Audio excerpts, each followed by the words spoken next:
Well, I want to hear about Hanukkah and the end time mystery. Are you ready, Rabbi? Are you ready, Jim? Yes, we are ready. Let's go. What is Hanukkah? Could we start with the definition? Sure. Yeah, Hanukkah is the festival that's done. It always happens around the time of Christmas, around there. You know, the Jewish people celebrate. Hanukkah means literally, it's a Hebrew word. Hanukkah means the dedication or rededication. And it's celebrated, you know, most people think of Hanukkah, even Jewish people think of Hanukkah, it's, as you said, the Jewish Christmas. It's really not. But a kind of lighthearted holiday. We light the candles. You know, this is actually a menorah that is the 7-branch one. Now, Hanukkah is a 9-branch one for the 8 days and one to light it. I see. But this is the Hanukkah menorah actually is based on this one. This is the 7-branch of the temple. That's what the Hanukkah branch is, a holiday version of the 7-branch, you know, candlestick in the temple. And so this is what it's about. And, you know, they're gifts. It's kind of lighthearted. Eat potato pancakes. Right. Do the dreidel. Nice little Jewish. Yeah. You know, when I was growing up, it's the Jewish Christmas. You know, my friends had Christmas. We had Hanukkah. You know, that's basically. And you get presents? Oh, you get presents every day. You get 8 presents. Yeah. Oh, you're better off than we are. Well, then, if right? you do the 12 days of Christmas, we're not. If you do one, we are. You know, Jewish people are. You know, but the thing is, it's this nice little Hanukkah, but it's really not a nice little holiday. It's one of the most amazing revelations of the end times of any holiday given by God. Now in the Bible, you have trumpets. You do have some end time things there. You've got the Feast of Trumpets and Tabernacles, which have end time things about it. But Hanukkah has the most specific revelation of the end times. And so many people miss it. Prophecy people miss it. Jewish people certainly miss it. Christians miss it. This thing holds probably the most exact, precise revelation of what's going to happen in the end times. Wow. Also, the strategy of how to overcome in the end times is in this revelation. And, you know, people don't realize, if you ask, where is it in the Bible? You know, if you ask, where's Hanukkah celebrated in the Bible? Where is it in the Bible? Well, the thing is that, that's interesting. Hanukkah is only celebrated in the New Testament. It's only in the New Testament. People don't realize this. I mean, it's a great thing to witness to Jewish people. You say, where's Hanukkah in the Bible? It's prophesied in the Old Testament. Daniel prophesies of it, but it doesn't happen. It happens in the middle of the Old and New Testament. It only appears in the New Testament. And the one who celebrates it is Jesus. Yeshua, Messiah, is the one who celebrates Hanukkah. And you find it in the book of John, John 10.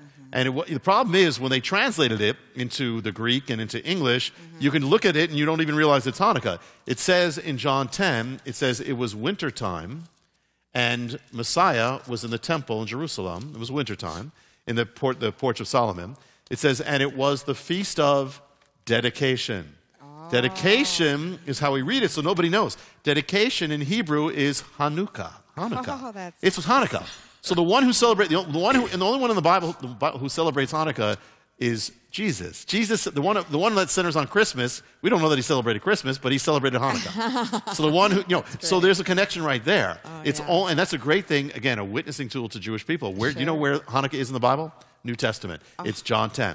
Messiah celebrates Hanukkah, and as he does, and that's when he's revealing, I am the one. I mean, right there, he gives a Hanukkah speech, and the thing about it is, the other connection is that without Hanukkah, you would not have Christmas. Hanukkah brought Christmas because if there was no Hanukkah, the faith of Israel would have been wiped out, and that we'll get into it. But it would have been gone. The biblical faith would have been gone. There would have been no Mary, no Joseph, no apostles, they wouldn't be there. So Hanukkah brings Christmas. So people realize, so it is a feast that not only Jewish people should know about, or, you know, I know many Christians who actually light the menorah, but it's something that has everything to do with our faith. So it very much, and that's just where it is. But then on top of it, you've got this end time revelation that is so filled with things, which we can get into. I want to do that. Yeah. Can we do it now? Yes, we could do it now. I want to know. I'm an end time preacher, I guess. I don't know. Well, the first clue about Hanukkah, and we'll get it. In order to understand it, you need to know the story of it.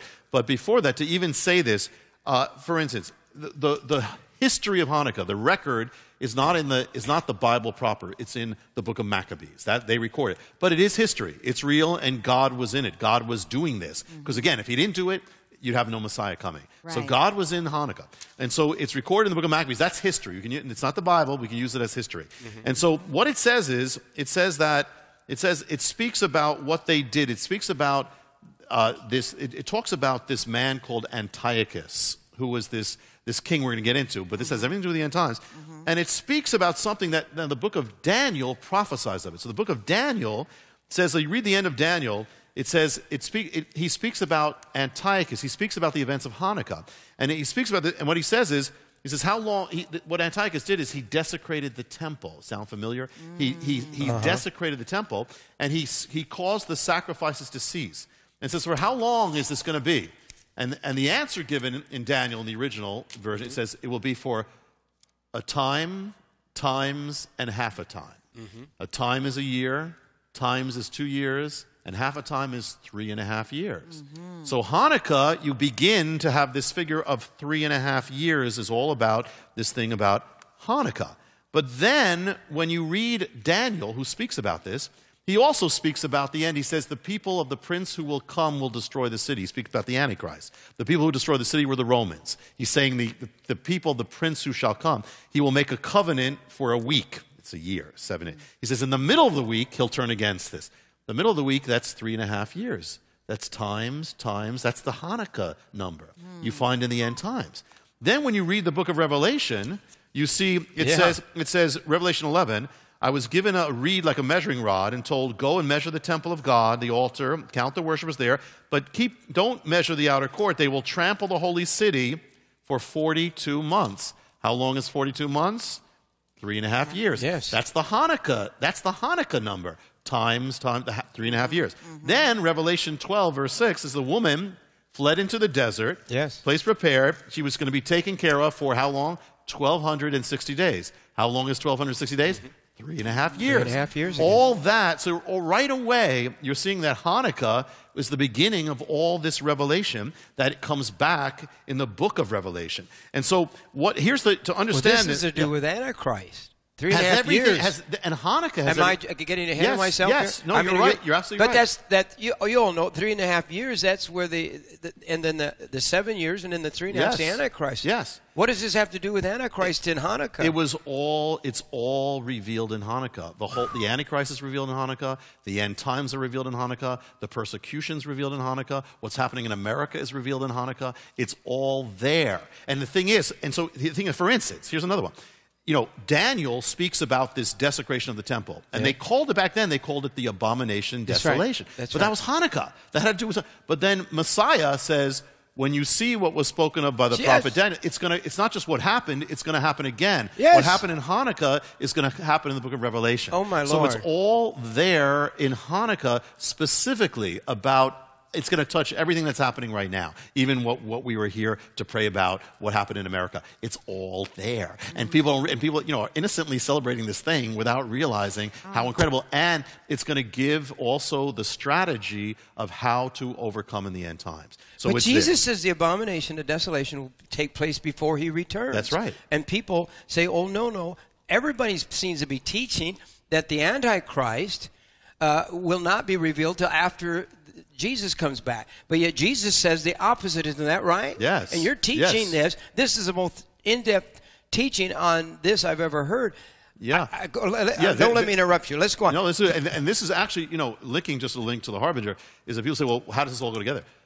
When you look at the end times, you don't see America as the head of nations specifically mentioned as the head of nations. Oh. So the point is, what is the Harbinger is kind of filling in the gap, that it's between now and then, if America doesn't turn back, this is what's going to happen. It's going to set up another world system when you don't have this present American-led thing. So now we're sort of taking the big picture, where the big picture is the end times, and is a time where what we know now as America has ended before this happened. So we are watching this happen.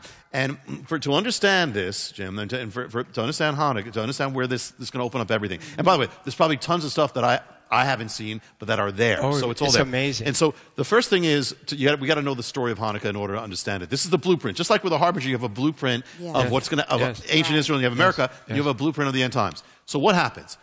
This is what happens. It's in between Old and New Testament. You have Israel. Okay, they've been restored. They have a temple, all that. But what happens is a new civilization rises up, the Greek civilization. They want to make everybody the same, a one-world system. They want everybody to come into this system. So they want Israel to give up their faith. So what happens is a man rises up. His name is Antiochus. It even sounds like the Antichrist. Yeah. Or Antiochus in the Greek. Antiochus, king. Antiochus, his full name is Antiochus Epiphanes. He gets up and what he does is he declares, the book of Matthew says, he says, his kingdom shall all be, they will all follow the gods of the Greeks. They will follow Zeus. And he says every nation must give up its tradition, give up its gods, give up whatever it have, and they will all come into this. Well, people start doing it all over the kingdom to become this one world system. And what happens is, and there's one people who cause a problem. There's one people who just don't fit into the system. Always. They never fit in. And guess which people that is? Israel. They just never fit in.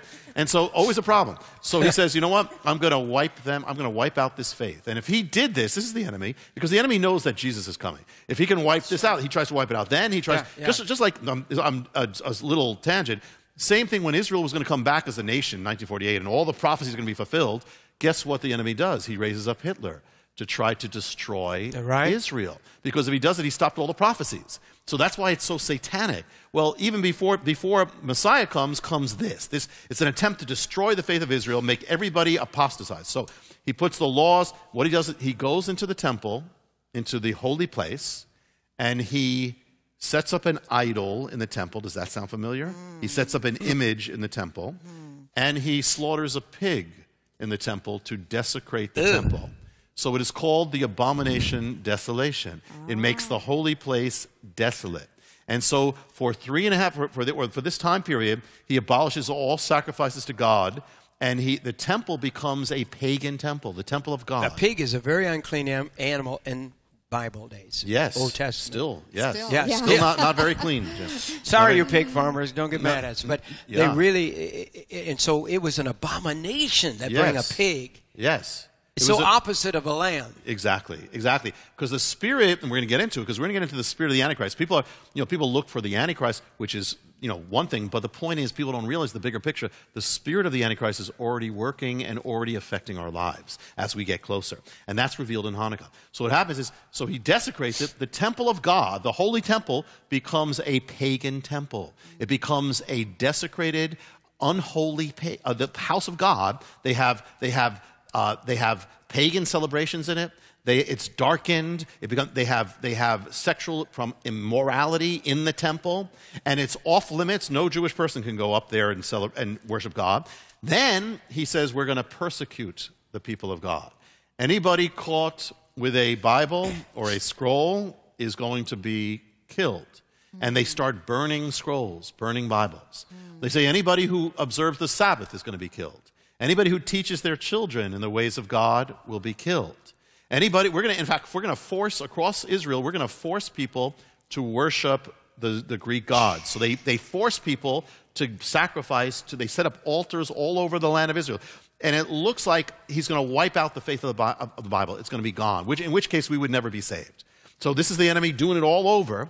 It looks like he's going to win, and people across Israel start going along with it. This is the time. This is the way the times are going. We better just go along with it. We'll go along with the Greeks. We'll go along with this. We'll walk around naked in the gymnasiums. We'll we'll be like the Greeks because we'll do that. So they start going along with it. Even religious people start going along with this apostasy. All happening. It's going to be wiped out, except that God has a different plan. And from the middle of nowhere, from the hill country of Judea, people who are kind of not in the world system, they're a family called, his name was Matthew or Mattathias, and he has these sons. And he's watching as they're forcing people to sacrifice to this, and he says, I will not do that. And he says, I will never follow away from God. He raises up, he starts a resistance. He heads for the hills because they're going to be persecuted. He and his sons, one is called Judah, or Yehuda, one is called Jonathan, and they are given the name the Maccabees. That's where you get the name Maccabees. And so they go up to the hills. They don't know how to fight. They don't know how to do anything. But they say we're going to resist this. What happens is the Greeks send an army against them, and miraculously the Greeks lose against them. They take the weapons. They didn't have weapons before. They're outmanned. And then they send another army against them. They win again. Then they send another. They say, whoever's for God, come with us. Leave the world. Come in the mountains. Come. Whoever's for God, you got to make a stand. You cannot just go along with this. People start joining them. Another army comes. Miraculously, they win again. And then they look at they're looking at all the numbers. They say, we're outnumbered. We don't even know how to do this. They say, but with God, it doesn't matter how few we are. It doesn't matter if we're the minority. We're going to win. And so they pray. They literally pray and fast. They fast and pray. And they win. And finally, Antiochus, who actually we're going to talk about him as the shadow of what he does. He is the shadow of the Antichrist that the Bible gives. But he sends half of his entire army of the kingdom into the little land of Israel with elephants and all that to wipe them out completely. And the Maccabees win against Antiochus. They win, and so it's all gone. They come up to the temple. They look at the temple, and they see this pagan place, desecrated, defiled, all these things. The idol that the Antiochus set up. They take it out. They smash it. They take it. They find the temple. They reconsecrate everything. They find the lamp, the candle, or they redo it, which had been gone. No light, the light of God. They put it back. They light the lights of the menorah. And there is a story later by the rabbis that there was a miracle of oil. That's legend. Okay, but what they did is they light it and they celebrate. They dedicate the temple by lighting the menorah, the light of God, and this becomes the lights of the Hanukkah. Hanukkah is the rededication of the temple. So here they rededicate it, victory. They cleanse themselves. Everybody repents and cleanses themselves. The temple is back, and Israel becomes a nation again unto God, and Messiah comes. Now that is Hanukkah. Now Hanukkah. Now, woo! Isn't that a good? Wow. Woo. We would not. Again, none of us here would be saved. Which is Christmas, too. Christmas is coming. And it would never happen if this didn't happen. So God was in this. And the thing is that, and to this day, so Jewish people are lighting the lights of the menorah. Yes. But most Jewish people don't even realize why they're doing it. They're celebrating a temple that doesn't exist. There hasn't been a temple for 2,000 years, except it says that we are the temple, which, by the way, Hanukkah has a message to us, too. And so, as far as the end times. So that is the blueprint. This is the blueprint of the end time revelation.